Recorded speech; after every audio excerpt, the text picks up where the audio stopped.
Hi everyone, thanks for stopping by Hidden Valley Farmstead.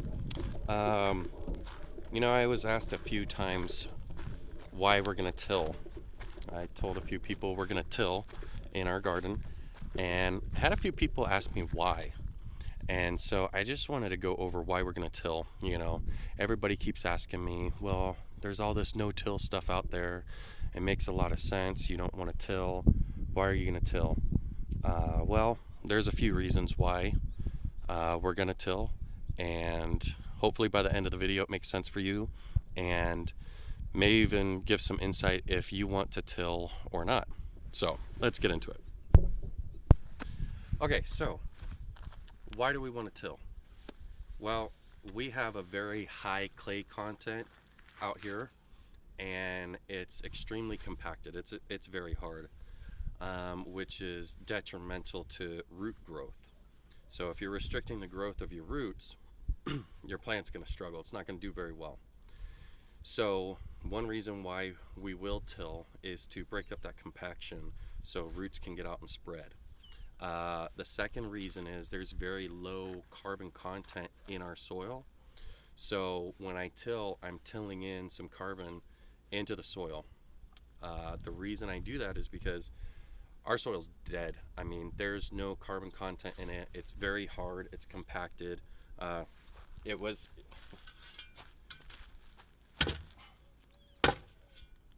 it's very hard and it's even been raining out here several days and I can barely get the shovel in, you know doing it that way about an inch and a half maybe.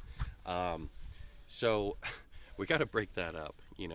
um, Everybody's talking about the no-till methods, the lasagna method, the back to Eden method, and all of those, but it works really good when you have a decent soil to begin with.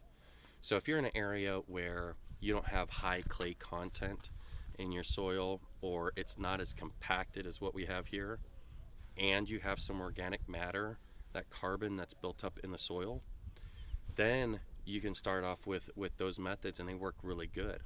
Out here, if I started off with like a lasagna method where you're layering, you're doing cardboard and then compost on top of that, maybe some straw on top, what ends up happening is, um, my vegetables, they start off really good because they're in that median of compost. But what ends up happening is they get past that and they hit this soil and they struggle. And as soon as a plant starts to struggle, that's when all the insects go to it. I don't know if you know this, but a plant that's struggling actually attracts the bad insects. Okay, a healthy, vibrant plant, um, actually is built up and it helps resist those insects.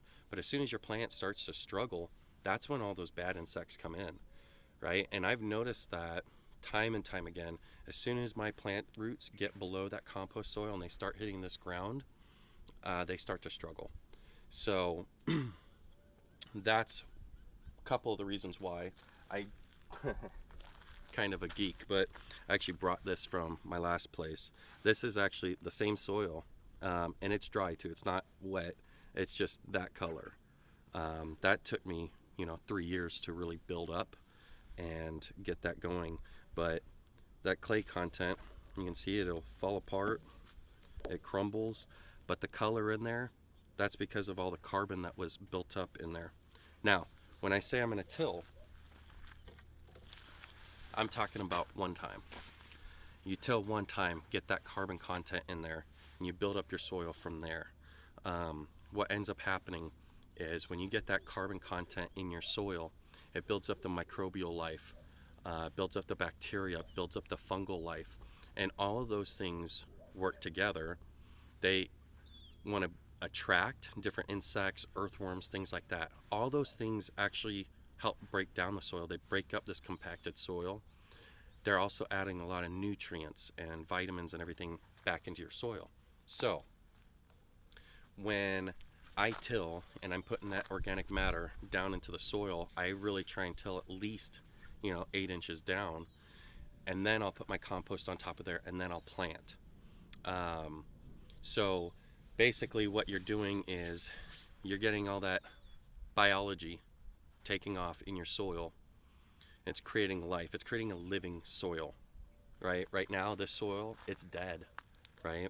So I've read so many studies, and I won't bore you to really get into all the scientific information in there, but the basic idea is there's a lot of studies that show, conventional farming with all the herbicides, the pesticides, they can grow big fruit and they can produce big plants, but the plant itself is not producing high mineral, high vitamin, fruit or vegetables.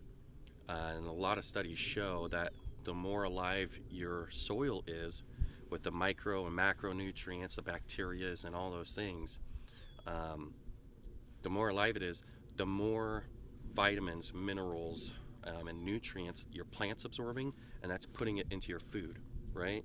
So everybody talks about, oh, you don't want to eat food from the grocery store because it's got all these chemicals on it and it's bad for you. It is.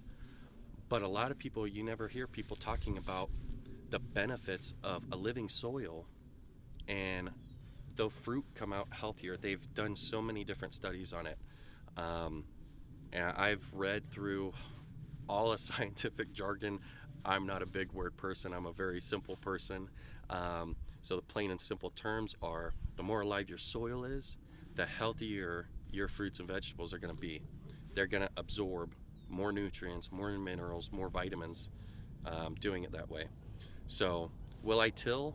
Yes. Those are the reasons why, but I'll only till one time. And the reason is, once I establish that, and once I get all that organic matter into the soil, I build up on top of it with the compost. That'll leach down. The fungal life, when it takes off, that actually shoots down and it helps break up the soil. When earthworms come in, different insects come in, they help break up the soil. And what happens is that organic matter really starts seeping down. As roots go down, it opens up, they'll die off, and it opens up these little pockets where oxygen gets in there, more nutrients, more carbon gets in there, and it starts going down. This, from our old place, I took this was about, 10 to 12 inches down, and I only tilled about 8 inches down. So I was really happy to see this. Normal clay, it doesn't break up this easily.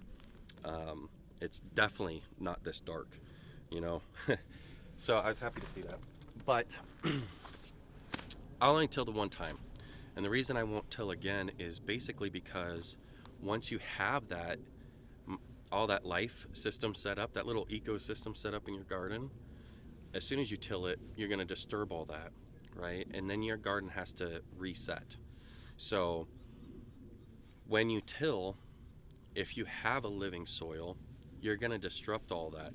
So if you, again, have good soil, it's not super compacted, and there is carbon material in it, do your back to Eden method, do your lasagna gardening methods, all those different no-till methods. But if you have soil like this, if you till one time, I only tilled that one time, but it took 3 years to get it in there. That's all you have to do, right? So I just wanted to kind of go over some of that information. I hope that makes sense. I hope you guys can get a chance to look at your garden and really kind of dial in if you should or shouldn't till. And I'll tell you this too, being a home builder here for the last 20 years, if you live in a suburban home, your yard, it's just filled with fill dirt. The builder's not concerned how alive your soil is and how good it's going to be for vegetation.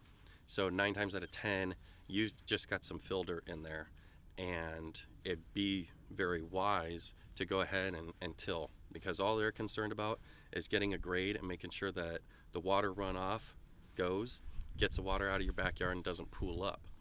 So if you're going to do like a backyard garden or something like that, you definitely want to till.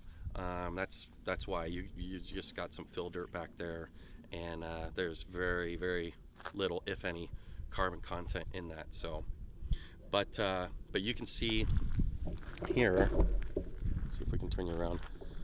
I'm starting right now just by spreading out some manure on the ground. So my garden area, we're getting it set up right now. Basically, it's going to be 20 foot wide, 40 foot long. And that's going to be our, our family garden. But what I'm doing right now is I'm trying to mimic nature, right? Trying to get all this carbon down here on the ground during the fall, and I want to get it tilled in, just like nature, right? All your trees drop their leaves in the fall, and they sit there and they decompose over the winter. You don't have to go through and do all the soil tests and everything like that. I love the way Greg Lawton put it. He said, hey, the forest, it drops its leaves throughout the fall.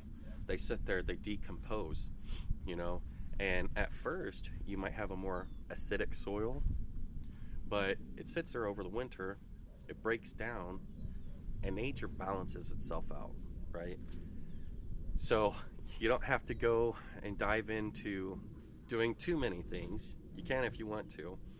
I would if I was, more commercial farming, but the gist of it is you put the carbon in the soil, nature will take care of the rest. So I like to try and get my garden set up in the fall and the winter, and it'll just sit there and it'll start building up that microbial life. And so when spring comes, like nature, everything can take off and get going. So I try not to wait until spring to get my garden ready.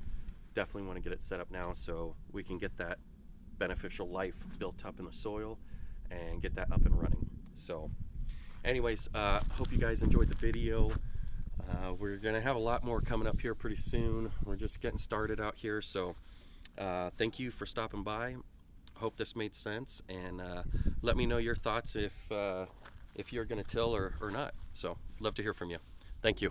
Bye.